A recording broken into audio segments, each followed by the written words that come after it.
Good afternoon, আমি doctor Rahul Debnath, MD medicine, SSKM hospital. আজকে আমরা একটা সিনড্রোম সম্বন্ধে জানবো যেটাকে বলে ঘিলেন-বারে সিনড্রোম। তো এটা একটা নিউরোলজিক্যাল রোগ যেখানে কি হয়, আপনার অ্যাসেন্ডিং প্যারালিসিস হয়, মানে প্রথমে আপনার দুটো পায়ে দুর্বলতা তৈরি হয়, তারপর সেখান থেকে সেগুলো এফেক্ট করে আপনার দুটো হাতে, দিয়ে কখনো কখনো আপনার রেসপিরেটরি মাসেলকে এফেক্ট করতে পারে, আপনার ফেশিয়াল মাসেল মানে আপনার হাসির মাসেল সেইগুলোকে এফেক্ট করতে পারে, কখনো কখনো চোখের মাসেল এগুলোকেও এফেক্ট করতে পারে। তো আমাদের হসপিটালে ভর্তি হয়েছিলেন এমনই একজন পেশেন্ট ঘিলেন-বারে সিনড্রোম নিয়ে। আচ্ছা, আপনার নাম বলবেন? আচ্ছা, আপনার কি অসুবিধা ছিল এবং কবে ভর্তি হয়েছিল? আমি ভর্তি গেলাম জুন 2 তারিখে, সোমবার রাত 12টার সময়। আপনার কি অসুবিধা ছিল? আমার আসা ছিল মানে দুটো পায়ে মানে ভর দিয়ে দাঁড়াতে পারছিলাম না, মানে পায়ে বল ছিল না, হাতেও বল ছিল না, হাত পা ঝিনঝিন করছিল। আর তারপরে 2-4 দিন পর থেকে এই মুখগুলো মানে এটাও ফু দিতে পারছিলেন কি? পারছিলাম না, মুখ খোলাতে পারছিলাম না, দাঁত বের করতে পারছিলাম না, আর গিলতে পারছিলেন? এমনি গলাতে মানে কিছু একটা বেঁধে বেঁধে যাচ্ছে, খাবার খেতে গেলে কিংবা জল খেতে গেলে সেটা আটকে যাচ্ছে। আচ্ছা, তো আপনি কি একদম হাঁটতে পায়খানা থেকে উঠতে পারছিলেন না আপনি একদমই বেড বাউন্ড ছিলেন?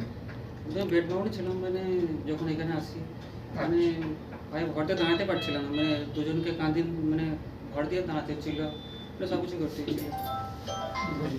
তো যেমন আপনারা শুনলেন যে ভীম মণ্ডলের যেটা প্রবলেম ছিল সেটা হচ্ছে দুটো পায়ে দুর্বলতা, সেটা আস্তে আস্তে দুটো হাতে অ্যাসেন্ড করেছিল, মানে উঠেছিল, দিয়ে তারপর সেটা ফেশিয়াল মাসেলকে এফেক্ট করেছিল, যে জন্য উনি ফু দিতে পারছিলেন না, হাসতে গেলে মুখ একদিকে বেড়ে যাচ্ছিল এবং তার সাথে গিলতেও অল্প অল্প অসুবিধা হচ্ছিল।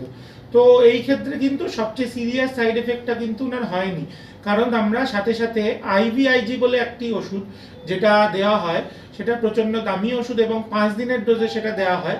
সেই ওষুধটা আমরা উনি আসার 2-3 দিনের মধ্যে আমরা সেটা ডায়াগনোসিস করেছিলাম। কি করে ডায়াগনোসিস করেছিলাম? Nerve conduction study. তো নার্ভ কন্ডাকশন স্টাডি দিয়ে কি হয়, ওনার মেনলি যে ঘিলেন-বারে সিনড্রোম হয়, এটা মেনলি আপনার নিজের ইমিউন সিস্টেম, আপনার যে নার্ভ এবং র্যাডিকেল, মানে আপনার স্পাইনাল কর্ড থেকে প্রথমে মোটা হয়ে যে র্যাডিকেলগুলো বেরোয়, সেখান থেকে তারপর নার্ভগুলো বেরোয়। তো এটাকে বলে পলি র্যাডিকিউলো নিউরোপ্যাথি, মানে আপনার নিজের নার্ভাস সিস্টেম, হয়তো একটা প্রিভিয়াস কোনো রেসপিরেটরি সিনড্রোম ছিল, আপনার কোনো কাশি হয়েছিল বা ডায়রিয়া হয়েছিল 1 সপ্তাহ 2 সপ্তাহ আগে এটা হওয়ার? মানে লাগাতার মানে 2-3 বার দিনে পটি হচ্ছিল।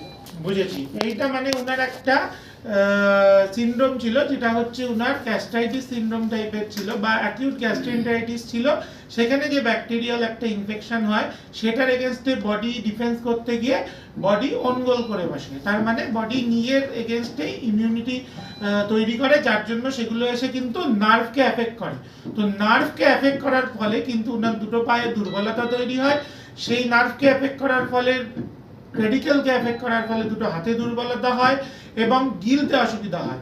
এটা যেটা সিভিয়ার সাইড এফেক্ট হতে পারতো, আমরা যদি ওষুধটা সাথে সাথে শুরু না করতাম, উনার রেসপিরেটরি মাসেল প্যারালিসিস হতে পারতো, মানে ওই যে গলায় আটকে যাচ্ছে, গলায় আটকে যাওয়া মানে হচ্ছে রেসপিরেটরি সিস্টেমের ওপরের নার্ভগুলোকে এফেক্ট করছে।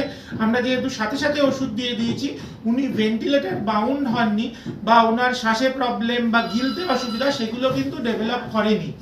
তো তারপর আপনি ওষুধ পেলেন, ওষুধ পাওয়ার পরে কি হলো আপনার? ওষুধ পাওয়ার লাগভগ 10 দিন পরে মানে মানে মুখের এগুলো যে মানে খাবার খেতে যাওয়া কিংবা মুখে কথা বলা, হাসি, তো ফু দেওয়া, এগুলো মানে ধীরে ধীরে ঠিক হয়ে থাকে। তারপর কিছুদিন পর 2-5 দিন পর থেকে তারপরে পায়ে কি মানে কিছু পাগুলো তুলতে পারছিলাম, হাতগুলো একটু হালকা বল এসেছিল। তারপর ধীরে ধীরে 1 দিন 2 দিন 3 দিন করতে করতে মানে হালকা হালকা উঠে দাঁড়াতে পারছিলাম। তারপরে হালকা হালকা মানে ওয়াকিং দিয়ে হাঁটছিলাম, তার ওয়াকিং দিয়ে 1-2 দিন হাঁটতে হাঁটতে এখন বিনা সাপোর্টে হাঁটা যাচ্ছে। তার মানে যেহেতু একদম আর্লি ডায়াগনোসিস হয়েছিল এবং উনি আমাদের কাছে একদম ডিজিজটা শুরু হওয়ার 7 দিনের মধ্যেই সাথে সাথে চলে এসেছিলেন, আমরা প্রম্পট ওষুধটা 5 দিনের আইভিআইজির ডোজটা পুরো কমপ্লিট করেছি এবং কমপ্লিট করার পর কিন্তু তারপর ফিজিওথেরাপি করাতে 2 তারিখে উনি ভর্তি হয়েছিলেন। আজকে ওনার ছুটি হচ্ছে 27 তারিখ রোববার। আপনি একটু উঠে দাঁড়ান, দেখি দাঁড়াতে পারছেন কিনা। আচ্ছা, হাঁটতে পারছেন এখন? হাঁটলে কোনো অসুবিধা? এখনো কিন্তু টলমল রয়েছে। তো এখনো কিন্তু টলমল রয়েছে, এটা ওভার নেক্সট 2 to 3 উইকস কিন্তু পুরোপুরি সে ঠিক হয়ে যাবে। উল্টে ঘুরে যান এদিকে।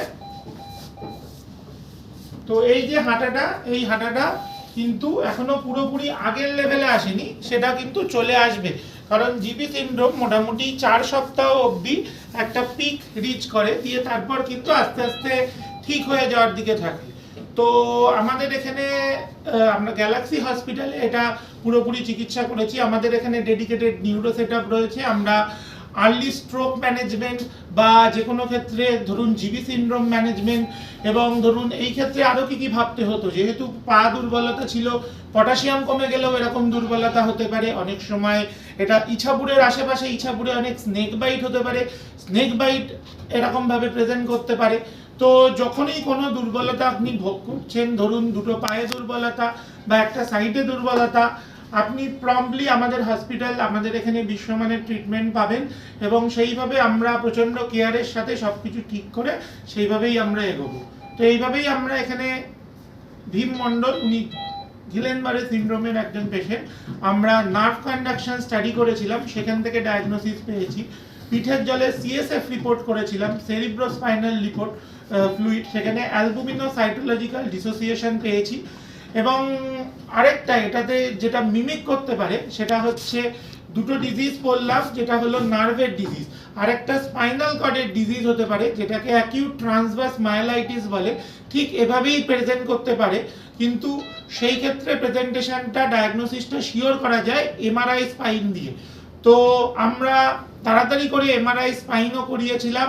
এমআরআই স্পাইনে কিন্তু আমরা কোনো প্রবলেম পাইনি, বাকি দুটোতে প্রবলেম পেয়েছিলাম, এবং আমরা আইভিআইজি দিয়ে সেটা তাড়াতাড়ি করে ট্রিটমেন্ট করে এখন একদম তাকে সুস্থ করে তুলতে পেরেছি। অলমোস্ট 90% সুস্থ তিনি হয়ে গেছেন, বাকি 10% তার বাড়ি গিয়ে ফিজিওথেরাপি হবে এবং তিনি ঠিক হয়ে যাবেন আস্তে আস্তে। Thank you.